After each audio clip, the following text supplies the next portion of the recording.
ಸ್ವರೂಪವನ್ನು ಪಡೆದುಕೊಂಡಿದೆ ಕಾವೇರಿಯ ವಿವಾದ. ಸಿಡಬ್ಲ್ಯೂಆರ್ಸಿಯ ಆದೇಶ ಏನಿತ್ತು, ಆ ಆದೇಶಕ್ಕೆ ರಾಜ್ಯದಲ್ಲಿ ವಿರೋಧ ವ್ಯಕ್ತವಾಗ್ತಾ ಇದೆ. ಇವತ್ತು ದೆಹಲಿಯಲ್ಲಿ ತುರ್ತು ಸಭೆಯನ್ನ ಕರೆದಿದ್ದಾರೆ ಸಿಡಬ್ಲ್ಯೂಆರ್ಸಿ. ಕಾವೇರಿ ವಿಚಾರದಲ್ಲಿ ಸಿಹಿಯೋ ಅಥವಾ ಕಹಿಯಾಗಲಿದೆಯೋ ಅನ್ನುವಂಥ ಪ್ರಶ್ನೆ ಇದೆ. ಸಿಡಬ್ಲ್ಯೂಎಂಎ ಮೇಲ್ಮನವಿಯನ್ನ ಸಲ್ಲಿಸೋದಕ್ಕೆ ನಿರ್ಧಾರವನ್ನ ಮಾಡಲಾಗಿದೆ. ಕಾವೇರಿ ನೀರು ನಿರ್ವಹಣಾ ಪ್ರಾಧಿಕಾರದ ತುರ್ತು ಸಭೆಯನ್ನ ಕರೆಯಲಾಗುತ್ತೆ.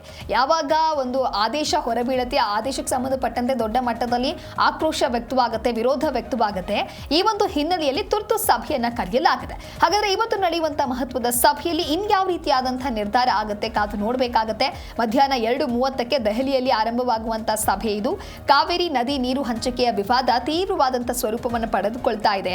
ತಮಿಳುನಾಡಿಗೆ ನೀರು ಬಿಡೋದಕ್ಕೆ ಸಾಧ್ಯ ಇಲ್ಲ ಅಂತ ಹೇಳಿ ಕರ್ನಾಟಕ ಸರ್ಕಾರ ಸ್ಪಷ್ಟಪಡಿಸಿದ್ರೂ ಕೂಡ ಕಾವೇರಿ ನೀರು ನಿಯಂತ್ರಣಾ ಸಮಿತಿ ಅಂದ್ರೆ ಸಿಡಬ್ಲ್ಯೂಆರ್ಸಿ 15 ದಿನಗಳವರೆಗೆ 3,500 ಕ್ಯೂಸೆಕ್ಸ್ಗಳ ಹರಿವನ್ನ ಖಚಿತಪಡಿಸಿಕೊಳ್ಳುವಂತೆ ನಿರ್ದೇಶನವನ್ನ ಕೊಡಲಾಗಿದೆ.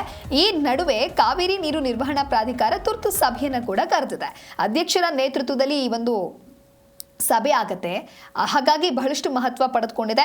ಕಾವೇರಿ ನೀರು ನಿಯಂತ್ರಣಾ ಸಮಿತಿ ನೀಡಿರುವಂತಹ ನಿರ್ದೇಶನಕ್ಕೆ ವ್ಯತಿರಿಕ್ತವಾದ ಸೂಚನೆ ಏನಾದರೂ ಬರುತ್ತಾ, ಅಥವಾ ಸಿಡಬ್ಲ್ಯೂಆರ್ಸಿ ನಿರ್ದೇಶನವನ್ನ ಕಾವೇರಿ ನೀರು ನಿರ್ವಹಣಾ ಪ್ರಾಧಿಕಾರ ಅಂಗೀಕರಿಸುತ್ತಾ ಅನ್ನೋದು ಒಂದು ರೀತಿ ಕುತೂಹಲ ಕಾರಣ ಆಗಿದೆ.